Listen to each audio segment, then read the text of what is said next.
The following is a presentation of the Retro Network. Attention, TV lovers! I am the guardian of the boob tube, and William Bruce West must answer my questions to start the podcast. Question 1. Which cast members of Night Court got their own sitcoms after that show's cancellation in 1992? John Larroquette, Harry Anderson, Marsha Warfield got a talk show. Correct. Question 2. Name the shows. The John Larroquette Show, Dave's World, and the Marsha Warfield Show. Correct. Question 3. Which show had its lead actor nominated for a Primetime Emmy? John Larroquette. Correct. You may pass. Remember that show back then? Remember that show? Turn on the TV, time was always flying. Why did they have to end so many shows you forgotten? Now that we've got a podcast, we can release all the shows from our hands. Yeah, will you be the most TV dudes you'll ever listen to? As long as we keep on talking sitcoms and cartoons from back in the day. Okay, we confess, we're obsessed, but we got a podcast to help you remember that show. Happy New Year, everybody, and welcome to episode 6 of Remember That Show, the podcast where we revisit the obscure or forgotten TV shows of the 80s and 90s. I'm William Bruce West. And I'm Adam Pope. Will, I got another question. Get out of here, Ghostface. What are you doing? No. But I think we are in the mood for some fun and games as we kick off 2024, since tonight we're going to explore a 90s kids game show that's full of twists and turns. But before we get into that, it's time to look back on our own TV-obsessed childhoods in a segment we call Theme Song.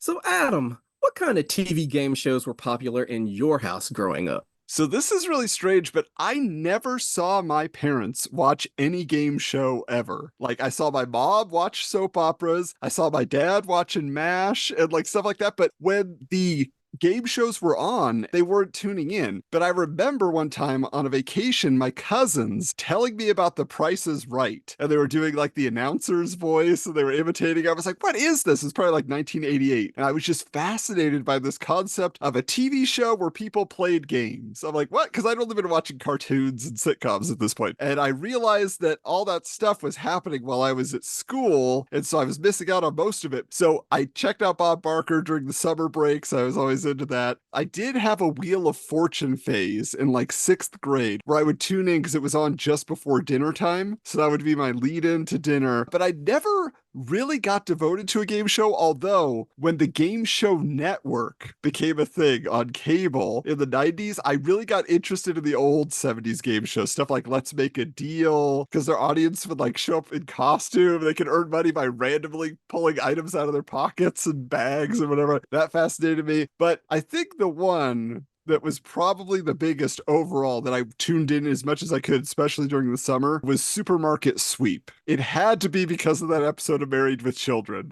where they compete. Because I also think the factor was I remember the Nickelodeon Super Toy Run shopping spree commercials. And so it reminded me of that. These people run around filling up their carts. And so I was like, but it's with food. This is great. But what about you? Were you a game show household? Well, yes, but first you brought up that toy run, and I used to enter that contest like, sure, I was gonna win. You know, like it wasn't like, oh, I hope I win. I wasn't even following the rules. You're supposed to use like a postcard, and I've got like a 3x5 index card with the lines, but I'm like, I don't care. I'm winning this thing. And I'm still waiting for him to call me, you know? But like, as far as growing up, We were a big game show household because I've told you my grandmother basically took care of me during the day. So it was always like televangelists or game shows, really. So, I mean, like, I guess I started with The Price is Right. I don't love that show as much as most people just because at the age I was watching, I didn't know the price of anything. It's like I can watch it now. And even then, I nitpick it because I'm like, some of this stuff is regional. Where are you shopping? Like, do you have a coupon? Do you have the app? So it's just kind of like, I hate The Price is Right. But I was really, especially in the summers, I loved the daytime shows. Classic Concentration. That was a big one for me. Win, Lose, or Draw. And then, of course, there's the big two, Wheel of Fortune and Jeopardy. I watched Wheel probably till I was like 12, and then I was like, this is too easy. And then I shifted over to Jeopardy, where my friend Chris and I would play Jeopardy against each other over the phone every night throughout high school. I took a few breaks because I went through like an entertainment tonight phase, because that's right, folks, you had to watch TV to get entertainment news, and they came on at the same time. So sad to say out loud, but like that's probably the like high note of high school was Jeopardy every night over the phone with Chris. And then Family Feud. I mean, I was really big into like the Ray Combs era, God rest his soul. Like nobody ever talks about him because we get to that reboot era of like Jay Peterman and Richard Karn, and then they settled on Steve Harvey for the last like 17 years. But like, I'm a big game show guy. Not on purpose. They're just always kind of on, especially in the daytime. It's like you either watch a soap opera, you watch now it's like crime shows and syndicated Dateline, or you watch game shows, you know? Well, and speaking of Family Feud, we have to mention, because I know you're a big wrestling guy, I'm always checking in with wrestling, but I remember the Family Feud episode where it was guys from WCW versus the gorgeous ladies of wrestling, and that was just an awesome episode. I love when they would do the celebrity ones. Definitely. Now, I have to ask you this, though, because you're saying you're playing Jeopardy with your buddy over the phone. Is that a show you felt like you could have actually competed on and won? Or is there another one? Like you said, Wheel sounded easy to you. Like, what's the show you felt like I could do this? Definitely Jeopardy. I mean, to this day, I say Jeopardy. You don't really fail, but I have not passed the Jeopardy test about 11 times at this point. It used to be like an annual event. They'd let you know that like, oh, it's time to take the test and blah, blah, blah. But then when Alex passed away, now you can do it anytime. And I don't know, something about that is not as special to me. Like, it's like a college with rolling admissions. There are no great schools with rolling admissions. It's like, there's a time to apply and there's a time they let you in, and that's how it should be. So definitely Jeopardy. I never saw Supermarket Sweep when it was on, you know, like I actually saw it for the first time probably in the last like 2 years. I think it was during COVID, and I feel like I could do it, you know, just because like I felt like I could have done that toy run too. But knowing me, I would have been distracted the whole time because I'm watching this and I'm like, where do I know that host from? And I was like, it's Philip. He married Janet in the series finale of Three's Company. So the whole time I would have been like, so what was Joyce DeWitt like? So did you get to hang out with John Ritter? Like, what was Terry like? You know, yeah. That's so cool. Yeah, I would love to see you compete. Hey, maybe the 12th time's the charm. Let's see. Maybe. One more shot. Let's see. Now, I have to say, I will admit, I actually did compete on a TV game show. So, yeah, our high school dance teacher's brother was a television producer, and he had this new lip sync game show for kids. And so she recruited students from our drama department for the pilot. So I auditioned in front of this video camera. I'm lip syncing this really deep cut Kiss song, and I got cast. And at the time, it was called The Big Stage. You know, that was their pilot. And we shot it at the KTLA 5 studios in Los Angeles. I got paid to perform as part of a group, Zoot Suit Riot by the Cherry Poppin' Daddies. The only problem was I was 15 and I was already 6'2", and they grouped me with a bunch of tiny 7-year-olds. So I'm this giant monster with braces and zits behind these cute kids wearing their pinstripe zoot suits, you know? And we lost out to this group that was performing Getting Jiggy With It by Will Smith, you know? So we did not win that pilot, we just got paid for it, which was nice. But then the show got picked up by the Family Channel, and the name was changed to Great Pretenders. And luckily, they brought me back for an actual episode, and I got to perform Where It's At by Beck. as a solo act. They gave me 2 turntables and a microphone so I could act it out and a crazy That's wardrobe. awesome. But anyway, that time I also lost to a group that my buddy's girlfriend was in. I couldn't stand her, so it was extra like salt in the wound because she's wearing a swimsuit and they're on surfboards singing Surfing USA by the Beach Boys, but no kids. Like all the kids in the audience that were voting, none of those 7 to 10-year-olds cared about the Beach Boys. There's no way that was legit, you know? But I didn't care. Now, this is the real reason. This is the television reason, because the hosts of that show were a group called Wild Orchid. They were this girl group trio.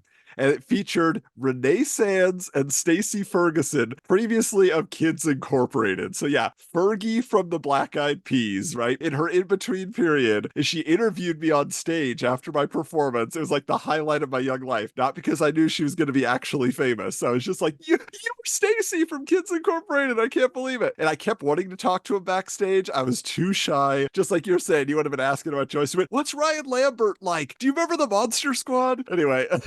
So the craziest part was, as I closed this out, but that when the show aired, there was this tough guy at my school, just always kind of had a mad dog expression, that came up to me on campus, and I thought I had done something to offend him. I thought I was in trouble because I barely knew him. But he was just like, hey, I saw you on that singing show. You got robbed. You should have won. I was like, oh, thanks, man.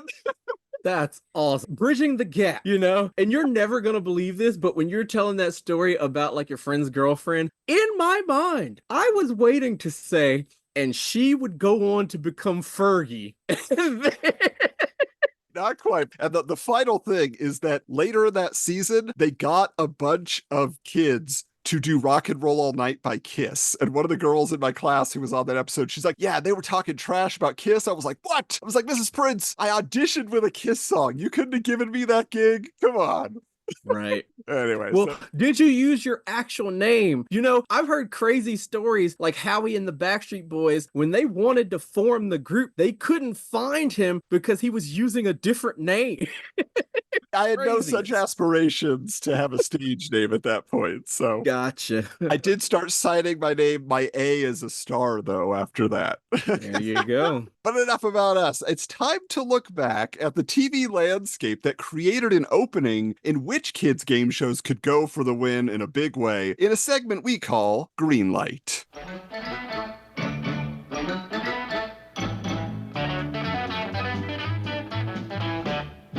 Game shows were part of the television landscape from the beginning of the medium. In those days, programs like Name That Tune, The $64,000 Question, Tic-Tac-Dough were all the rage. But the contestants were adults who had enough years of learning to compete for money and prizes. The closest kids got to being on game shows were generally segments on programs like Bozo the Clown, and TV continued this way for decades, with an explosion of game shows for adults like Jeopardy, Wheel of Fortune, Family Feud, Let's Make a Deal, and many more filling time slots on TV stations nationwide. By the 80s, however, everything was being marketed to kids, in hopes that they could get their parents to open up their wallets and spend, spend, spend. Kids' game shows were a match made in heaven for TV producers and toy companies, because they could use the prizes awarded to the players as not so subtle commercials for their products. Luckily, a lot of the games themselves were entertaining enough to get kids tuning in for more each day. Yeah, so it's interesting. I was looking up like on Wikipedia, I'm like, were there kids game shows like in the 60s and the 70s? Like you would see like 1 or 2, but it really wasn't anything that caught on until this time. And of course, the biggest children's game show of the 80s was Double Dare, hosted by Mark Summers. I mean, it's weird because it started as this little regional show and then it gets picked up by Nickelodeon, and then it's like the thing that makes the network. It's the thing that, you know, really breaks it wide open for them. But that success led to so many more Nickelodeon game shows in the 90s, stuff like Guts, Wild and Crazy Kids, Legends of the Hidden Temple, right? Another fondly remembered program was Nick Arcade, which actually put the young contestants inside a video game, you know, for that competition. In fact, our show for this episode might be best described as Legends of the Hidden Temple meets Nick Arcade, though the origins are much more interesting than that, as we're going to get into shortly. Let's mention a few more, though, because they weren't all on Nickelodeon. You know, there's Funhouse, Where in the World is Carmen Sandiego, even Gladiators 2000, which was wild. But first, I got to ask you, Will, you're watching all these, you know, primetime and daytime game shows. Was there a kid-based game show that you were aware of and you actually enjoyed? Oh, yeah, there were a few. Of course, there's Double Dare, but growing up, I didn't have cable. So I had the syndicated version, which didn't last that long, but I was really into it for like its run. Even like Funhouse, like I remember it. I couldn't tell you like the different segments, but it was like a staple for mornings for me. I think the biggest one though would be Carmen Sandiego. I mean, that introduced the world to acapella via rockapella, which would go on to become something important in my life. And then I think it was like, I say that Jeopardy's easy, but Carmen Sandiego was hard. One of my blind spots is geography, and that game kicked my butt, like watching it at home, you know? And just like, I wanted that challenge. I actually like applied to be on there, but I told you I don't really follow the rules. So it's like, Lord knows what I wrote that like application on, you know? But I wanted to be on Where in the World is Carmen Sandiego, you know? And then there's another one I kind of remember that like just kind of pops up in my head. We mentioned Gladiators 2000, and that had Ryan Seacrest hosting it, but he also had this other game show called Click in the late 90s. That's when I was introduced to him, where it was like the early days of the World Wide Web. It was a game show based on web searches. And I would watch this and be like, that poor guy, he's way too hot for this. like why is he doing this to himself? Because it was like a nerdy game, but he was like a bro, you know? So it was like, I will never forget Click. Even watching Idol, watching like Ryan and Kelly and all that stuff, like I go back to Click, where it's like, what's in this Yahoo search? You know? That's amazing. Not sponsored by Alta Vista. No. Well, I gotta tell you, the one that really always stood out to me was this show called I'm Telling. And I kind of pitched it as maybe one that we would discuss on this episode. But for those who don't remember, it was the show where they would have siblings would have to answer trivia about each other to score points. And of course, like when they got it wrong, the kids would blame each other. They'd be shoving each other and yelling at each other, you know. The main draw, though, of that show was not, you know, because it's kind of like the dating game with siblings. But I was always more interested in this big, like, stage full of prizes. There was like this ramp that you could walk up around and they would get to decide, okay, this is what I think my brother or my sister wants. And then they would walk around, and if they matched up, they got that prize. And I was always like, oh, this is such a cool game. That's the game right there, you know? But what I always wanted was a robot. You know, those remote controlled robots with the little dome head. Like that was always on the stage. I'm like, oh, you should pick that one. And I do want to mention that my buddy Jerry over on Totally Rad Christmas, that's his podcast, he recently covered I'm Telling on his show. So if you want to hear more about it, there's actually some really interesting details about just the history of that show and who participated and stuff. So go check that out. Little plug for Totally Rad Christmas. But let's get into our elevator pitch.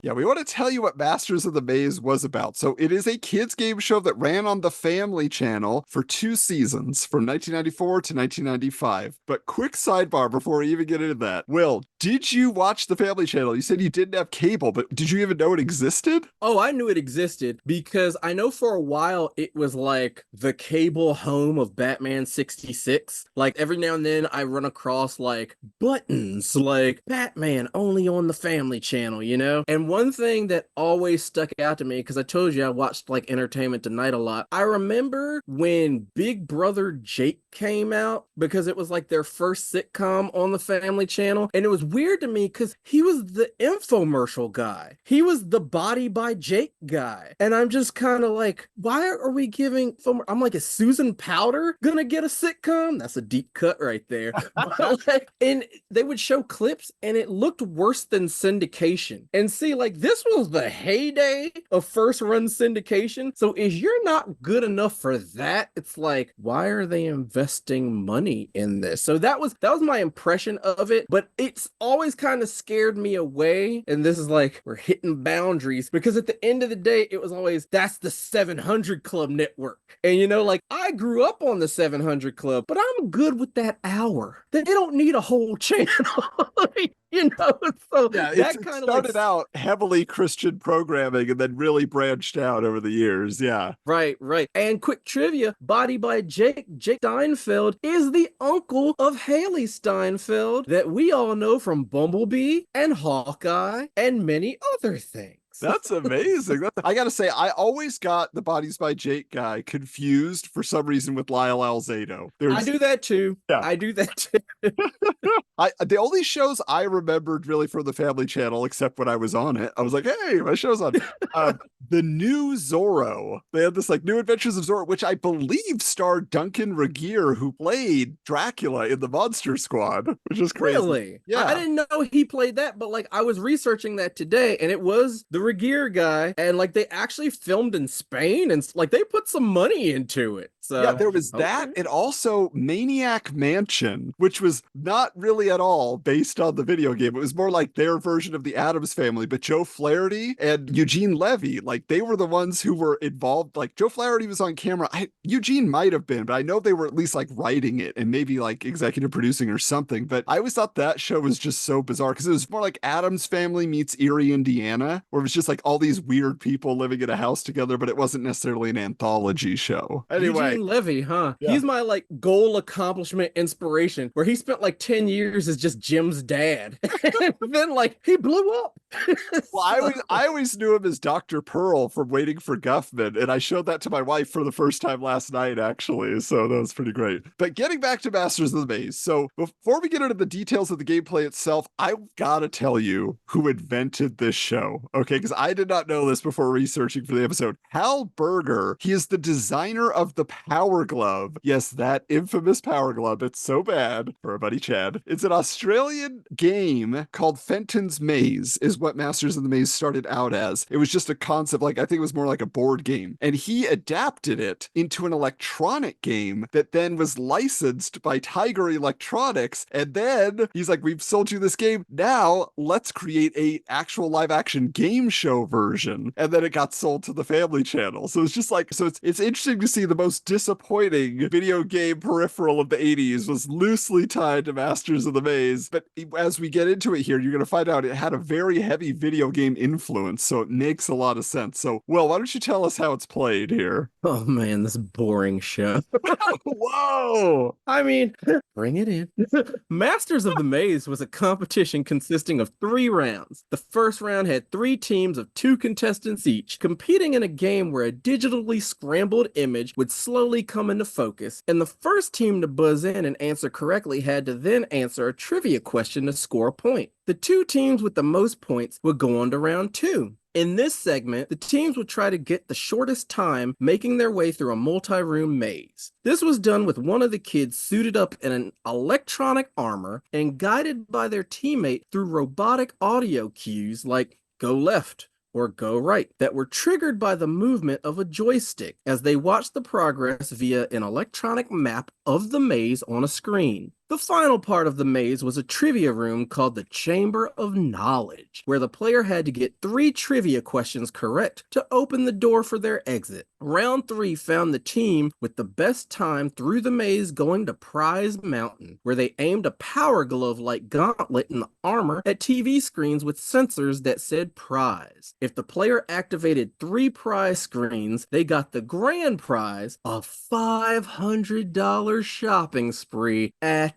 the Sharper Image. Man, so yeah, there's a lot of segments, there's a lot of pieces to this show. We already heard Will's opinion of it. I can't wait to hear more details, but maybe if it wasn't the gameplay itself, maybe it was the personalities, because season 1 was hosted by perennial children's game show host J.D. Roth, and the contestants all wore silver jumpsuits that were reminiscent kind of the runners from The Running Man. Speaking of Family Feud, we were talking about earlier. In addition to Roth, the contestants would receive instructions from a projection of the Lady of the Maze, who appeared from the neck up, dressed in like sparkly makeup, seemed like she had like a feather boa on, and she was played, in the first season at least, by Renee Jacobs, who is the voice of April O'Neil from Teenage Mutant Ninja Turtles. Now we know what she looked like, you know? In season 2, though, the set, the maze itself and everything was given a major overhaul to make it look like what they called Maze Island. And there were a lot of rock bridges, more smoke. The contestants wore the armor the entire time. Now, the biggest change, though, was that Mario Lopez was now the host. And the lady of the maze was transformed into this like younger red-headed woman with a high pitch, but it opened with a kid at a computer, and you go inside the computer. There's a whole bunch of CGI graphics and everything else added to the show. So they really got an upgrade. The first season must have treated him well. But Will, in your opinion, JD Roth versus Mario Lopez, who is the better host? No question, Mario Lopez. What? JD Roth had the like youth population in the palm of his hand, but the problem is like he's just whatever. Like he came in, he did the job. Mario Lopez is like working for his life. Like these kids are as boring as paint drying, and he's trying his damnedest. He's like, "Where'd you get that cool name? Is that a family name?" And these kids are giving him nothing. Like he is the show in season 2. When the kids win, he's more excited than they are. So yeah, Lopez, like he knew where his life was headed, and you see it here. This boy was not destined to act. He was always going to be a host presenter. The Lifetime Network might disagree. But counterpoint here then, because to me, JD Roth, he's like the cool, fun camp counselor. He's short like the kids, puts them at ease. He's encouraging, never intimidating, because he doesn't feel like a TV host. He's like an older brother or like a younger uncle you like to hang out with. You know, he's just like this cool guy. He drops a lot of personal info on the show. If you watch enough episodes, like I learned JD has a twin sister who is a pediatrician, and he was best friends with Brian Austin Green for Beverly Hills 90210. That gets dropped at one point. But Mario Lopez, for me, the issue I run into, he's got cool, handsome guy energy where he's trying to be relatable to less handsome little kids, and he's failing. It's like when AC Slater wanted to be the sports reporter for KKTY on Saved by the Bell, he's doing the terrible sports announcing. He never quite seems comfortable on the mic for me. Like the enthusiasm, like you said, is there, but JD Roth, he knows how to handle every situation, and Mario sometimes gets flustered when he's asking those questions and the boring kids can't answer, you know? So the other problem with Mario is because he was an established celebrity, you could tell that the kids were kind of starstruck, especially the girls, when they would see him, and the audience even, whenever he would start the show, like they're screaming over him. It was like an episode of Saved by the Bell. So it's just like, he's a distraction to me. So that's why I'm Roth all the way. I get it. I mean, JD is giving Seth Green. You could swap them out and you get the same result. You're right that Mario is like, the jokes aren't landing, but I blame the kids. The kids suck. But we'll get to that in years. Yeah, but before we tear this thing down, let's raise our glass and maybe our power crystals and say cheers. Will, can you find something positive about this show? What appeals to you? I give the show credit for hopping on the latest technology trends. They were dealing with some tech that wasn't common. I mean, they were kind of like pioneers in chroma key. I mean, like Star Trek The Next Generation is really what got chroma key like commonly used in TV, but like they're doing green screen, they're doing CGI. Well, the best CGI you can do in 1995, you know, looks like a Windows 95 screensaver. But like the Power Glove aspect, when this thing started getting developed, that dude probably thought that like there was still life in that concept, you know, it's like I was misunderstood. It was so bad. So then like he kind of reverse engineered it and came up with the tech for this show. But it does seem sort of cutting edge for the time. This is sort of like a cross promotion thing again, but one thing you're working on is like digitizing 90s commercials. And I was watching a video the other day and it showed the Interactor, which I had completely forgotten about. That was a backpack that you wore while playing video games so you would get the like force feedback of what happened to your character, which could be good or bad. I mean, like I'm playing Mortal Kombat and getting my butt kicked. Like, do I want to feel that? But like this suit that they use in the maze, as ugly as it looks, it's an extension of that kind of technology, which seemed cool at the time. I mean, we look back and we're like, okay, maybe these were just the NFTs of the 90s, but at the time, I give them credit for hopping on some unknown, unfamiliar new technology. Yeah, they really did. And even there's a GPS aspect to it because you track your partner through the maze. But like, I love that sci-fi element of Masters of the Maze. You know, the Indiana Jones style of Legends of the Hidden Temple or like the junior jock angle of Guts, that never appealed to me. But then you think about it, what kid doesn't want to put on futuristic armor, shoot lasers, win prizes? Like, it all sounds like it makes sense. And it's visually way more interesting, I feel like, than most kids' game shows that had very simple sets. I mean, they really went all out with set design. Like I said, even in season 2, they add an ice cave. You know, it looks like you're on the planet Hoth. And the whole like set itself looks like Fireball Island, like that game board brought to life. So like they really went all out in a big way. Whereas like Nick Arcade, I always felt it looked just kind of goofy. These kids staring off camera at another screen, tried to track where they are on a blue screen inside a video game. Like this, you're actually in it. So I thought that was neat. I did want to say, I thought you would enjoy Mirror Man because they have this character in the mirror part of the maze where this guy like basically has like in the first season it's like just like a blank face mask that's attached to this mirror, and then in the second season it's like a fully sculpted face, but he pops out, you know, and you have to answer a trivia question, but he feels like a rejected Power Rangers villain, so I thought you would love it. A lot of things from that era felt like rejected Power Rangers.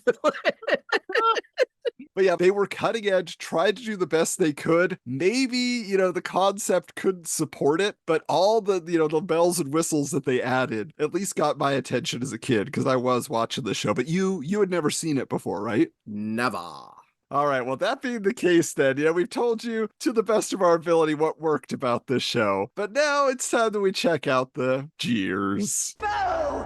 Boo! Boo! Okay, well, do you want me to start or are you ready to dive in? I'm ready. This show is boring and these kids are dumb. Like, in a world with Carmen Sandiego, I guess the not as smart kids had to get a show of their own. This show is Jeopardy for underperforming students. They actually showed a picture of a cow and asked the kids what they saw.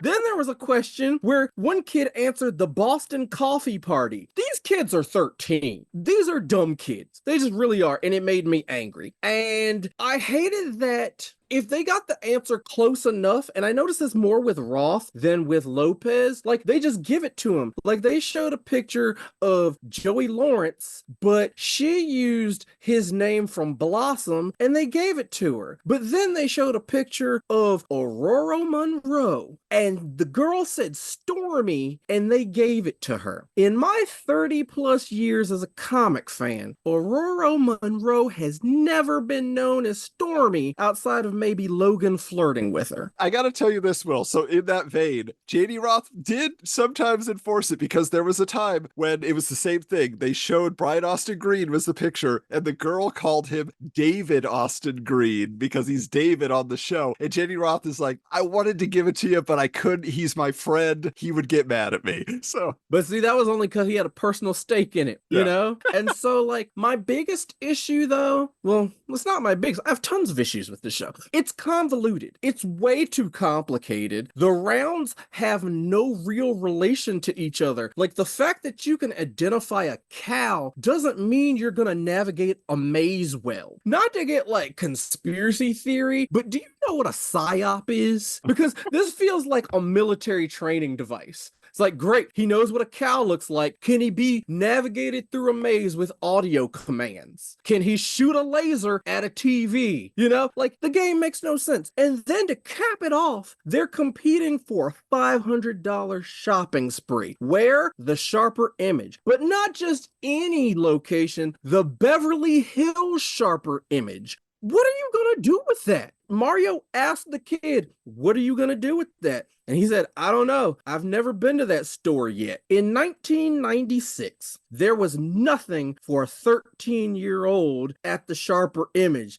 And then there's the Beverly Hills markup. Like, I hope they sold socks back then, because that's not going very far. Yeah, there are some miscalculations, and I have to agree with that, because same with some of the pictures they would choose, it gets a little awkward because this kid, the image was of Sharon Stone, and he got it right. And no kid should have to know at that time who Sharon Stone was at that point, because she's starring in the edgiest R-rated Paul Verhoeven movies. So, like, to have this kid say, oh yeah, I know that lady who infamously uncrossed her legs to the camera, you know, like, it's just like, that can't be right. You know, and then, he's the kid on the soccer team whose parents wouldn't let their kids hang out with him, because that's how they all knew each other. He'd ask, how do you know each other? School.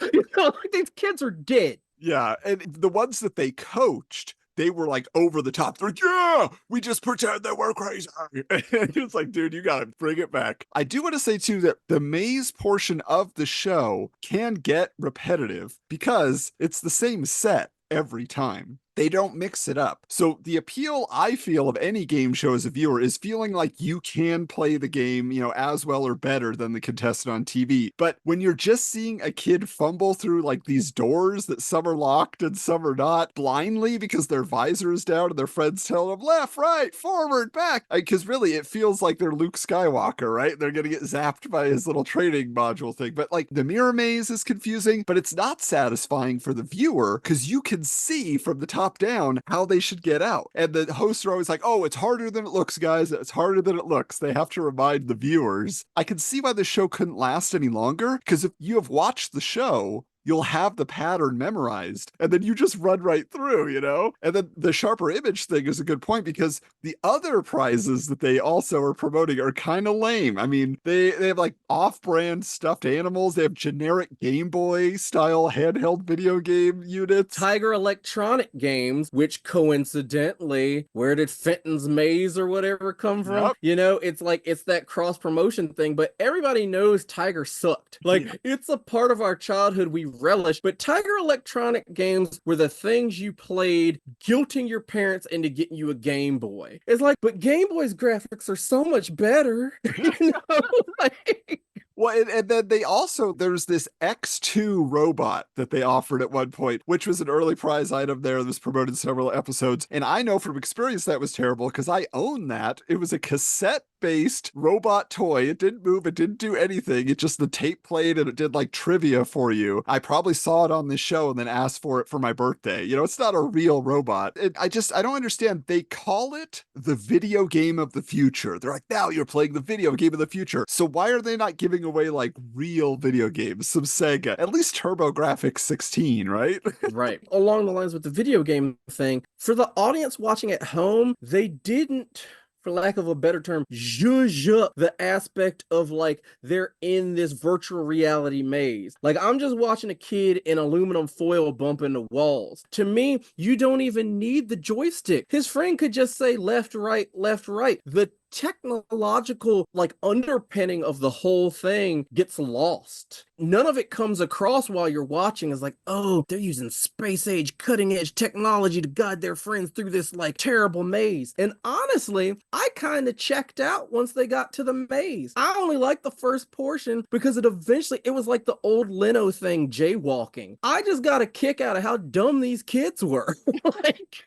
like once they got to the maze, Yeah, I mean, like you say, because nothing feels like it builds on each other, that it's related skills, it just ultimately falls apart. You're just dazzled by the production value is what they're going for. On that note, the production value, I don't like that at the end of every episode, they're essentially sending every kid to their death.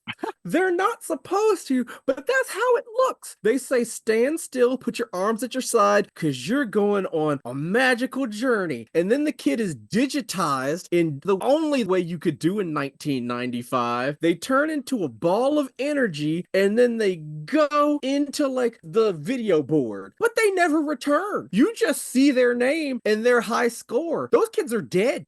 Like, they needed to change that sequence. Oh man, yeah. I mean, they have been accepted to the world of the maze forever. They are one with the maze. And I love that was the catchphrase at the end of every episode. Also, they're like, "Be sure to become a master of whatever you do. See you later." It's like, I guess that's encouragement. I don't know. But hey, we have seen the show through its many permutations, and I'm sure we have opinions of how you could actually make it more entertaining or at least more cohesive in some way. So we are going to put on our lab coats. We're going to get on down to the set as we play Show Doctors.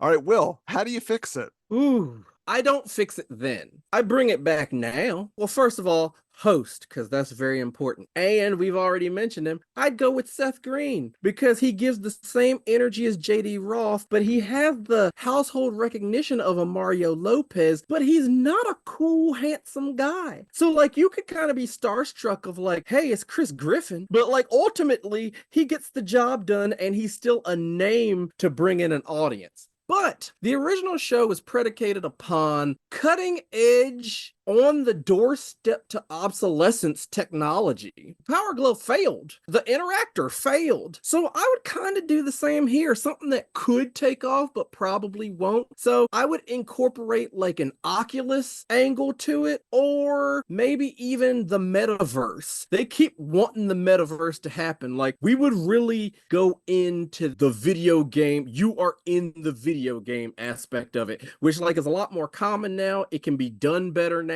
And there would be a lot more CG, but CGI is cheaper now. You know, we wouldn't build a maze because we could switch it up every week if we just have to like code it. Is it viewed through the Oculus? So this doesn't go on streaming or network TV. You join the show in progress with your own Oculus? I don't know, because I've only used an Oculus once and I saw like an aquarium. So I don't really know the like limitations or the possibilities of the Oculus, but I know it looks kind of dumb and it probably won't be around in 5 years. So it seems like the perfect thing to build this reboot on. I'm going to save this clip. 5 years from now, you're going to be going to work through your Oculus. This is my prediction. We will literally be in the metaverse. Listening to Wizards episode 379. As, man, Adam won't return my emails. I wish I could tell him he was right.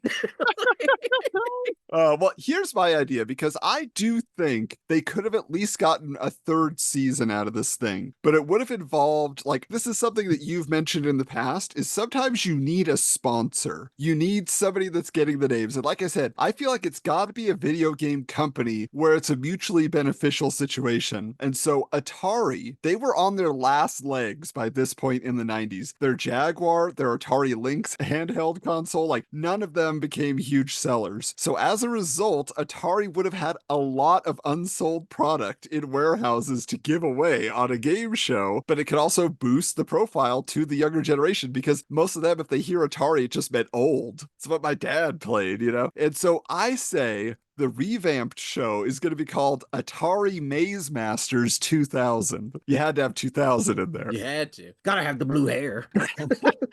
And then as a shakeup in the story, we're going to resurrect what I would say the non-existent name brand recognition of the old Atari Force comic book from the 80s. And so the contestants are now Atari Force recruits, and they're competing to be sent on their first mission through the maze planet called JD Mar 12. Yeah, an homage to JD and Mario, right? But also, you have to do that because this new version is actually going to be hosted by Brian Austin Green. He's going to try to prepare for a second career after Beverly Hills 90210. But I got to tell you this, Will. I came up with him as the host before I watched the episode with JD Roth saying they were friends, because he would obviously get him the gig. But I didn't know that at the time. It was meant to be. And the final thing I want to add, because now we're talking about, like, we're getting into the late 80s by the time we do this. The X Games had just become a thing. The maze would have to be completed on inline skates, and you would have music from pop punk bands that played throughout the week. These like up and coming groups like Blink 182, Sum 41, 21, Newfound Glory. They hadn't hit big yet, but they would play a live song at the end each Friday episode. Okay, it'd be like the special Legend of Zelda episode on Super Mario Brothers Super Show. You look forward to Fridays because there'd be a cool band playing. This is why the show isn't streaming anywhere, because they can't clear those licenses, those music rights. It'd be lost to time. Yep. But yeah, so that's my idea. Atari Maze Masters 2000. I love it. I love everything about it until Brian Austin Green, because he brings the same energy and problems as a Mario Lopez. So I see your Brian Austin Green and I trade you a Jaleel White. Ooh, oh, Jaleel, because he needed something other than Sonic. He needed an on-camera option. That actually would have been good. And he didn't have to be Urkel. He gets to show he's cool. Yeah, I like it. Jaleel, you got the gig. That was fun. This is quite a journey through the maze that was this show, but now it's on to a new month and a new forgotten TV show. And I gotta tell you, Will, every time I bring up the title of this show to like our friends in the retro loving community, I get a derisive laugh followed by, oh, I forgot about that show. So people are excited to hear about it. It's just perfect for the podcast. So this February, in honor of Valentine's Day, we're going to be covering the raunchy dating show Studs. Is it really as sleazy as we remember? Time will tell. But there's another element that's coming into effect starting in February as well on the podcast. So talk about our little evolution here, Will. Oh, wow. Okay. Well, this is episode 6 right now. So in England, this is basically our season finale of the first season. So we figure, since we've got 6 and change, because our numbering's kind of wonky, that now maybe it's time for more than one episode a month. We're finding a groove and everything. So we're thinking the first episode of every month will be just what you're used to. We're bringing you a show that you kind of remember, and we're show doctoring and all that good stuff. But we've got some ideas for the second show. And kicking that off, we are going to look at some failed pilots. As you may know, a pilot is commissioned by a network from a studio to see if a series will be picked up for the following season, and a lot of them aren't picked up. But thanks to the internet, they're floating around out there. So we're going to look at a few of these pilots, give them the same treatment, see what the culture was like at the time, why they would take a risk on something like that, why it maybe didn't work, and how we would have fixed it in order to get it picked up by a network. So really looking forward to it, because I found some interesting stuff online. I know Adam seems to be really excited about it too. He's got like a book and everything. So we've got some ideas, but I'm just really excited to be able to do this more than once a month, because this is like the highlight of my month these days. Yeah, I'm always looking forward to these conversations. And so the first one that Will has helped us select, if you want to get a jump on it, you can find it on YouTube. We'll be sure to share it on our social medias as well. But She's With Me from 1986. Watch for the link or go search it for yourself and get ready for that conversation. But for now, we're changing the channel.